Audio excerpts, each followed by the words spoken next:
Ansible use cases. Here we are going to showcase a very entry-level simple case that tells you how Ansible can help in your class project. It helps you to install, config your cloud resource. The same material is also online available in class website. You can go to lessons. So there, we already have several Ansible lectures, and this demo is going to just follow the simplest lecture on the top. In the future, we may add more. So let's start.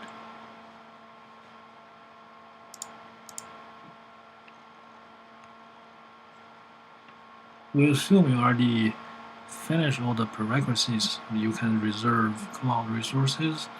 You can create virtual machine in your VirtualBox. You have Ubuntu 16.04 ready, and you can run manage package managers. So the setup here, as you can see on the left side, we have a Ubuntu 16.04. We're going to use this as our Ansible server. We will have Ansible scripts and Ansible project environment built on this localhost. And on the other side, we have a remote target host. You can have one, you can have 100. It can be on remote cloud, or it can be just another virtual machine in your VirtualBox. But the point is, that's a target machine. You want to install and configure software packages on that machine, but you don't need to do it manually by yourself. And Ansible is going to do it for you from the localhost. Go ahead and run the installation command. Since I already have this installed, I will just conveniently skip this step. So next, we recommend you separate different Ansible projects into different folders, as this is a better way to organize the course material.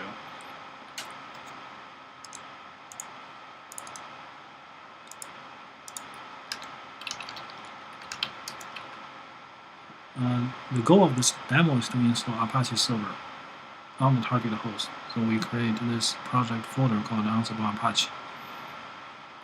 So inside this folder, we recommend you to first define the Ansible configuration file, ansible.cfg. This file, there is a global ansible.cfg. If Ansible can find a local configuration file, that global one is going to be used. But again, it's a better and cleaner way to separate different configurations in different projects.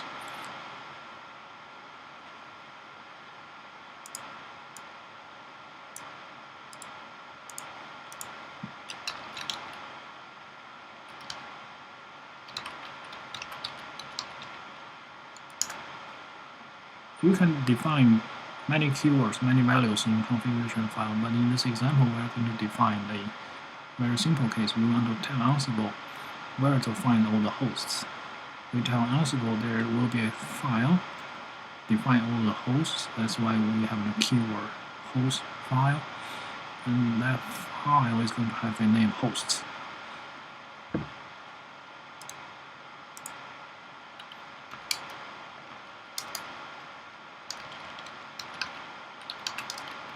So naturally, next we need to prepare that host file.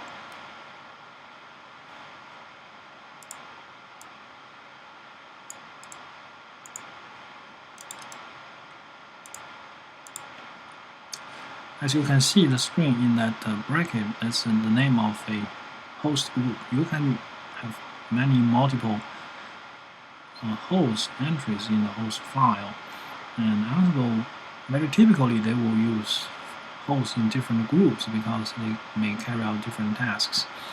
So it's clean to organize them into different groups.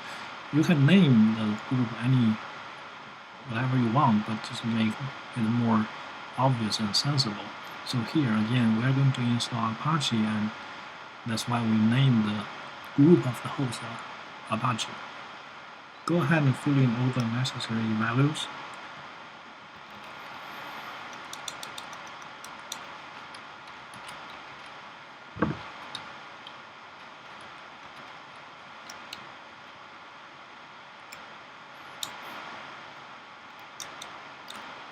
You do need SSH access to the remote target host. In case you set up the public and private key, you don't have to worry about password. But if you need login password, don't forget to also set them up like this.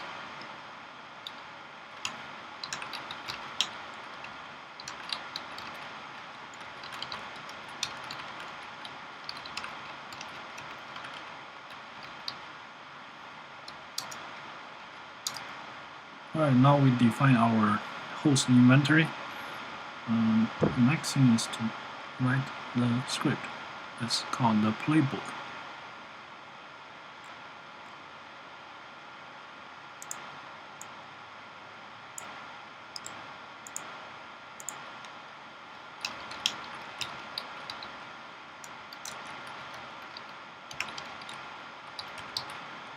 Give your playbook a reasonable name. It's in YAML format.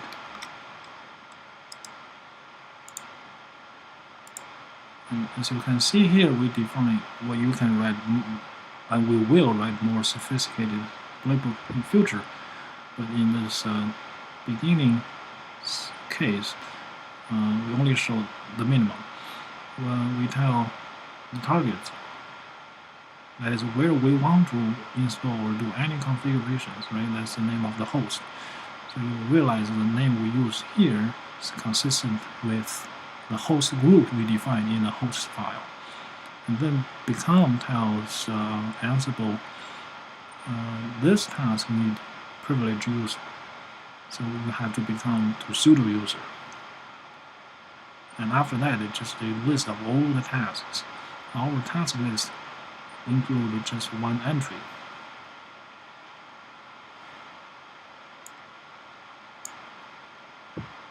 So pay attention to this apt module. Ansible put all the useful typical functionalities, encapsulate them into different modules. So each Ansible module, they do specific job for you. And that's the power of Ansible. As the name suggests, this apt module will do apt-get installation for you.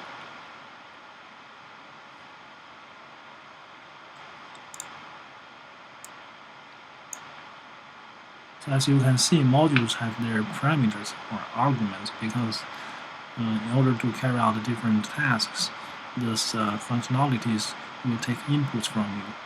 So naturally, we need to tell our apt module that the name of the package we want to install, and we choose to enable cache, and we want the latest version in this case.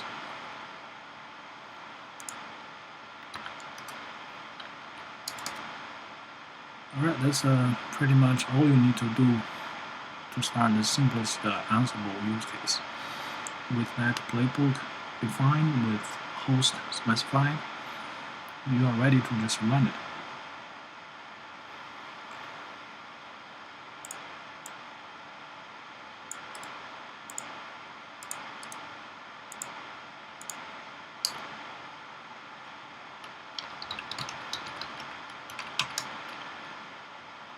Ansible is going to log in through SSH to the remote machine and execute the tasks specified in the playbook, one after one. And later it will return you the result.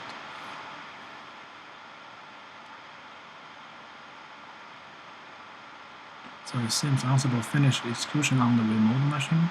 We have Apache 2, the package we specified in Ansible playbook by that apt module installed on the remote target. So to verify if it is correctly installed,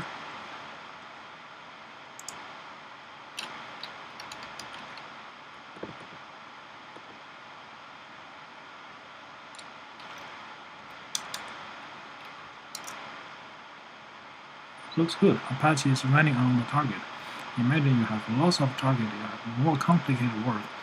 You can write a good playbook and it will organize and deploy your cloud resources.